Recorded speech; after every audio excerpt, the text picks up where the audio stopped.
Мен әке-шешем өте дәулетті және өте танымал адамдар. Әкем елге сыйлы жүргізуші әр шоумен, анам болса белгілі блогер-коуч. Мүмкін сіздер оларды танитын да шығарсыздар, интернеттен көрген боларсыздар. Әке-шешемнің бос уақыттары жоқ. Жұмыс күндері өте тығыз, тіпті алдағы жарты жылға жоспар құрып қояды. Кейде осындай жұмыс кестесі бола тұра қалайша мен дүниеге келгенін деп ойлап қоямын.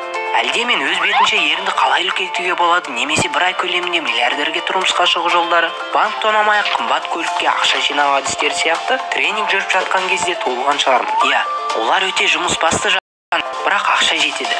Қаржыдан тапшылық көрген емеспіз. Ол себепте мен кішкентайымнан күтуші әйел бағып. Ол өте мейірімді және жұмсақ әйел болатын. Ешқашан дауыс көтеріп ұрысқан емес, маған қарсы келмейтін. Айтқанымды орындап, жан-жақты дамуыма барынша үлес қосты. Бас қатырғыш ойындар детектив ұнайтын. Және есейе келе роботтарға қызығушылығым арта түсті. Содан кейін бағдарлама жасау мен робототехникаға әуестендім. Ата-анам бұл жайынан мүлдем бейхабар еді. Көңіл бөлуге уақыттары болмайтын. Бірақ олар мен де өздері сияқты жұлдыз болады дегенге кәміл сенетін. Әрине, елге танымал адамдардың баласы да танымал болуы заңды ғой. Алайда мен елге шығарып, өздерін айналасындағы клиент мықтылармен таныстырған кезде үміттері су сепкендей басылған сияқты. Бір күні танымал жұлдыздардың басы қосылған бір шетте кәсіпкерлік пен жастардың болашағы туралы сөз болды. Сол арада анам мені көпшілікке таныстырғысы келсе керек. Маған күтпеген жерден сөз беріп, осы тақырып бойынша оймен бөлісуді өтінді. Көзілдірік таққан роботтар мен бағдарламаудан басқа түк білмейтін, ештеңе қызықпайтын баласын қайдағы бір жастардың болашағы туралы айтады деген ой қайдан келгенін білмеймін. Үш ұйықтасам түсіме кірмейтін нәрсе ғой. Түк ұқпаймын. Әйтеуір бірдеңелерін міңгірлеп тұрмын. Елдің бәрі маған қарап қалған. Ата-анам сыйланғандықтан болар, әйтеуір бастарын изеп, бірдеңе түсініп жатқандай кейіп танытады. Масқара, анам мен бұлжырап тұрғанымды көріп, қатты ұялып кетті. Ондайда құлағы қызарады. Осымен міне үшінші мәрте солай болды. Бірінші рет көршілердің кәуап пісіретін құралдарын өртеп жібергенмен әбден намыстанып, кешірім сұраумен болған еді. Сол кезде де құлақтары қатты қызарғанын байқағанмын. Екінші рет жас дарындыларын байқауында мен роботым бірден жылдам жүріп кетіп, директор апайдың көйлегіне ілініп, жыртып жіберген кезде болған. Содан кейін оқушылар біраз уақытқа дейін директор апайдың ыңғайсыз жағдайда түсіп қалған суреттерін бір-біріне көрсетіп, қызықтап жүрді. Ол кезде анам не болғанын аңғарған жоқ.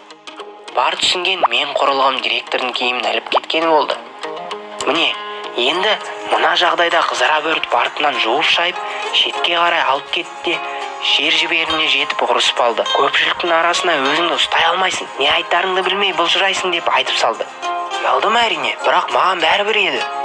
Білмеген нәрсемді қалай айтам?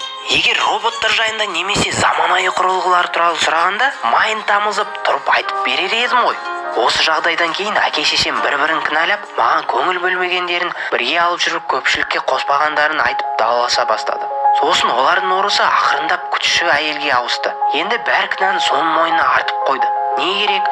Ол кісіні ақыры жұмыстан қуып шықты. Өкінішті әрине, мен өзімді кінәлі сезіндім. Ол кісіге қолдау көрсетіп, қорғап қалуым керек еді. Жұмыстан шығаруға қарсы тұра алмадым.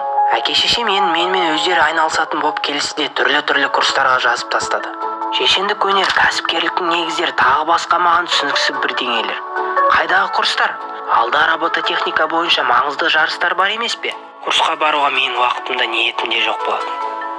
Дегенмен ата-анам күштеп әкеп отырғызып кететін. Амал жоқ, бір курстан қашып кетіп жүрдім. Екіншісіне ұйықтап алуға тырысатын. Өткен түнмен жаңа роботтар құрастырамын деп ұйықтай алмай, шаршап шалдығын жүретін едім. Мен бұл әрекетін байқаған ата-анам ашыға булығып, болашақтан тау жей алмайсың, абыройлы болмайсың, ешкім сені сыйламайтын болады деп ұрысатын. Бірақ мен бірін тыңдасам, екіншісін өткізіп жіберетін. Маған қызық емес, тыңдап отыратын уақытым да жоқ еді. Себебі басымда жаңа бағдарлама жасау жоспарымен тың идеялар қаптап тұратын. Ұзамай-ақ олар әрекетінен түк шықпайтынын түсініп, қолдарын бір-ақ сілтеді деп менімен алысуларын тоқтатты. Енді мен өз дегеніммен жүріп, мақсатыма жетуге толық мүмкіндік алдым. Бірақ өмірімді түбегейлі өзгерткен бір жағдай болды.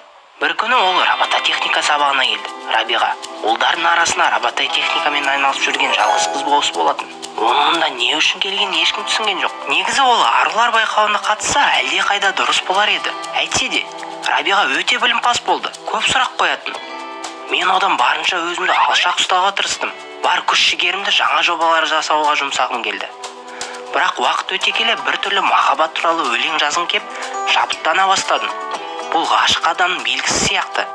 Бір күні ол жаныма келіп отыра кетті. Әртүрлі қозғалыстар туралы егжей-тегжейлі сұрай бастады. Шынымды айтсам, мен оған не туралы айтқанын нақты білмеймін. Бірақ оның маған қараған көздерін, мөлдіреген көздерін есте сақтап қалыппын. Сондай әдемі көздері. Сабақ біткеннен кейін өз-өзіме келіп, ойымды жинақтап, не болып жатқанын түсінуге тырысатын. Шынайы өмірден алшақтап бара жатқан сияқты едім. Өзімді қайрап, жобаларымды қолға алу керектігін түсінсем де бәрібір ойым бөлініп, тура бір Рабиғамен бірге көкте қалықтап жүргенде әсерде болатын. Бейнесі көз алдымнан кетпей қойды. Тіпті кейде қиялдап, қалың ойға шомып отырғанымды байқамай да қалады. Өз-өзіме ыржып, мәз боп, екі езім екі құлағыма жетіп, отырғанын білмей қалатын дертке душар болдым. Сондағы бар ойланатыным сол қыз. Былай қайналғанша мен оған бірге жұмыс істейік деп ұсыныс жасаған дұрыс болар деген шешімге тоқталдым. Бірақ келесі күн сабаққа барғанымда ол келмеді. Келесі күнінде келген жоқ. Рабиға курстан шығып кетті. Жаным қатты қиналды. Өзімді дүниеге жаппаған жалғыз қалғанда әсер алдым. Бұған дейін жаным не екенін, оның қай жерде болатынын білмеппін ғой. Міне, енді оның қалай ауыратын және қай жерде екенін анық аңғардым. Сол күні кешке мен бар сырым қағаз бетіне өлең боп өрнектелді. Ойымды зіл басып, ештеңе естігім келмеді. Тамақ та батпайды, ұйқы да жоқ, қол көтеруге шамам келмеді. Ата-анам мен ауыр жағдайымды көріп, қатты уайымдады. Тіпті өздері жұмыстан шығарып жіберген күтуші әйелді қайтадан шақыртып алды. Ол кісі маған дәл қазіргі жағдайыма байланысты маңызды нәрсе айтты.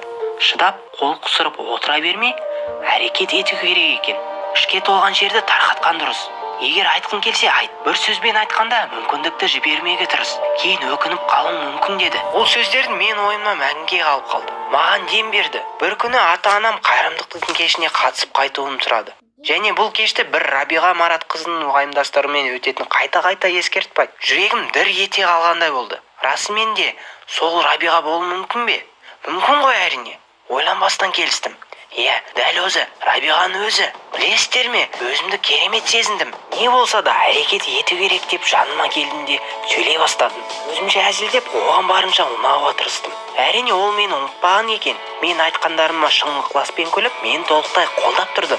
Бірақ мен ең маңыздысын айтуға енді дайындалып аузымды аша бергенде, нем бір жаққа жүгіріп кетеді, немесе біреулер кедергі жасап қала берді.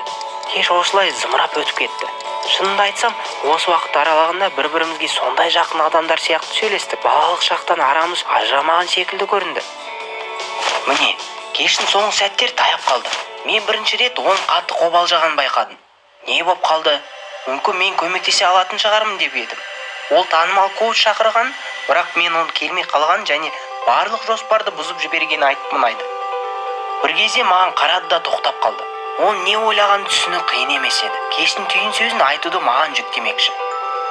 Бірақ неге мен? Айтуынша, осы кештің ең жас қонағы мен екенмін. Оған қоса ата-анамның атағы да маңызды. Алайда көзілдірікті шешіп таста деді. Сонымен не керек? Сахнаға шықтым. Көпшілік алдына шығып сөйлеу мен қолымнан келмейтінін жақсы білемін. Аяғым дірілдеп қоя берді. Не болса да шегінуге жол жоқ. Терең тыныс алдым да, қазір немесе ешқашан деп өзімді қайрап қойдым. Міне сахнада тұрмын. Жан-жақтан жарқыраған жарықтарған көзім көрмей қалатындай, алдымда ең танымал беделді кәсіпкерлер қаптап тұр. Аты шықпаған робототехник не айтар деп аузыма қарап қалған. Бірақ жүргізуші мені таныстырды да түбін түсірді. Тура бір осы салам майын ішіп, жілігін шаққан маман сияқты болдым. Тыныштық орнады.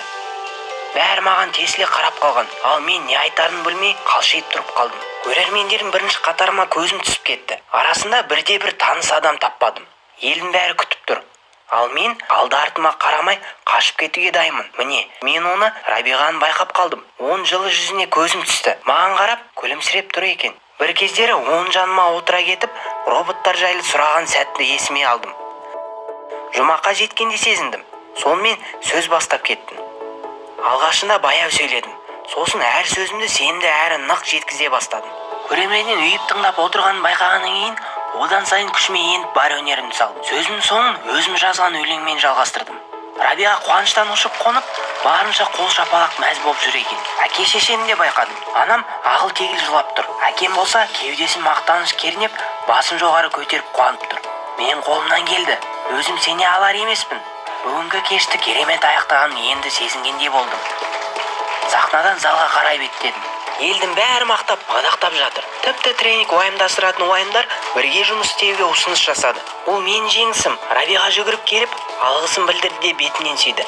Білесіздер ме, осы кезде бақыттан төбем көкке жетті. Ата-анам бетімнен сүйіп, құшақтап алғаш рет мен мақтан тұтқандарын айтты. Оны естігенде көз жасымды жасыра алмадым. Бәріміз бірге құшақтаса кеттік. Кешке келген қонақтар біртіндеп тарқай бастады. Кетіп бара жатқандар міндетті түрде мен қолымды қысып, алғысын білдірді.